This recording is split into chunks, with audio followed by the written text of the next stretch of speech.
Hello guys, ഇന്നലെ ഞാൻ upload ചെയ്തില്ലേ വിഷ് കാർഡ്, അതിൻ്റെ പാർട്ട് ബി ആണ് ഇത്.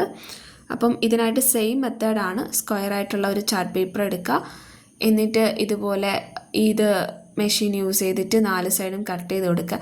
എനിക്ക് ഈ സാധനത്തിൻ്റെ പേരറിയില്ല, പേരറിയാവുന്നവർ കമൻറ്റ് ചെയ്യണേ. നമുക്കാണെങ്കിൽ ഇതില്ലെങ്കിലും കുഴപ്പമില്ല, നമുക്ക് കത്രിക യൂസ് ചെയ്തിട്ട് 4 സൈഡും കട്ട് ചെയ്ത് കൊടുത്താൽ മതി. എന്നിട്ടൊരു ബ്ലാക്ക് പെൻ എടുക്കുക, 4 സൈഡും ഇങ്ങനെ ഡോട്ടായിട്ട് ലൈനായിട്ട് വരച്ച് കൊടുക്കുക.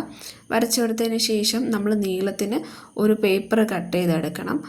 എന്നിട്ട് ആ പേപ്പറിനെ നമ്മൾ സ്ക്വയർ ആക്കിയിട്ട് ഒരു പോപ്പ് ഫീല് കിട്ടാൻ വേണ്ടിയിട്ട് നമ്മൾ ഗ്ലൂ ചെയ്ത് കൊടുക്കുക.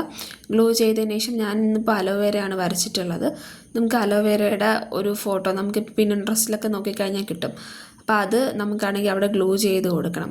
ഗ്ലൂ ചെയ്തിട്ട് നമ്മൾ ഈ വീഡിയോ കാണുന്ന പോലെ സെൻറ്റർ പോർഷനിലായിട്ട് ഗ്ലൂ ചെയ്ത് കൊടുക്കുക. എന്നിട്ട് അതിൻ്റെ താഴെയായിട്ട് അലോ യു വെരി മച്ച് എന്ന് എഴുതി കൊടുക്കുക.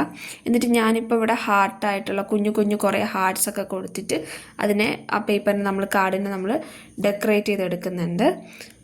അടുത്തതായിട്ട് നമ്മൾ സെയിം മെത്തേഡാണ്. സ്ക്വയർ ആയിട്ടൊരു കാർഡ് എടുക്കുക, അതിൻ്റെ 4 വശത്തും കട്ട് ചെയ്ത് കൊടുക്കുക. ഒരു പേപ്പർ ഇട്ടിട്ട് അതിൻ്റെ ചുറ്റുമാണെങ്കിൽ ഡോട്ട് വരച്ച് കൊടുക്കുക. സെയിം പോപ്പപ്പ് ചെയ്യാൻ വേണ്ടി പേപ്പർ നമ്മൾ ചെയ്തെടുക്കും. എന്നിട്ട് ഞാനിതിൽ ബൾബിൻ്റെ ഒരു ഇമേജാണ് യൂസ് ചെയ്തിട്ടുള്ളത്. അതാണെങ്കിൽ നമ്മൾ ഗ്ലൂ ചെയ്തതിന് ശേഷം ഈ കാർഡിൻ്റെ സെൻട്രൽ പോർഷനിലായിട്ട് നമ്മളിങ്ങനെ സ്റ്റിക്ക് ചെയ്ത് കൊടുക്കും. സ്റ്റിക്ക് ചെയ്ത് കൊടുത്തതിന് ശേഷം അതിൻ്റെ താഴെ ഞാൻ എഴുതിയേക്കുന്നത് you light up the room എന്നാണ്. അത് കഴിഞ്ഞിട്ട് ഞാൻ അതിന് ചുറ്റുമാണെങ്കിൽ കുഞ്ഞു കുഞ്ഞു സർക്കിൾസൊക്കെ ഇട്ട് ഡെക്കറേറ്റ് ചെയ്ത് വെച്ചിട്ടുണ്ട്. ഇത് രണ്ടിൽ ഏതാ ഇഷ്ടമായെന്നുള്ളത് നിങ്ങൾ കമൻറ്റ് ചെയ്യണേ. വീഡിയോ ഇഷ്ടമായെന്നുണ്ടെങ്കിൽ ലൈക്ക് ചെയ്യുക, നിങ്ങളുടെ ഫ്രണ്ട്സിന് ഈ വീഡിയോ ഷെയർ ചെയ്ത് കൊടുക്കുക, നമ്മുടെ ചാനൽ സബ്സ്ക്രൈബ് ചെയ്യുക.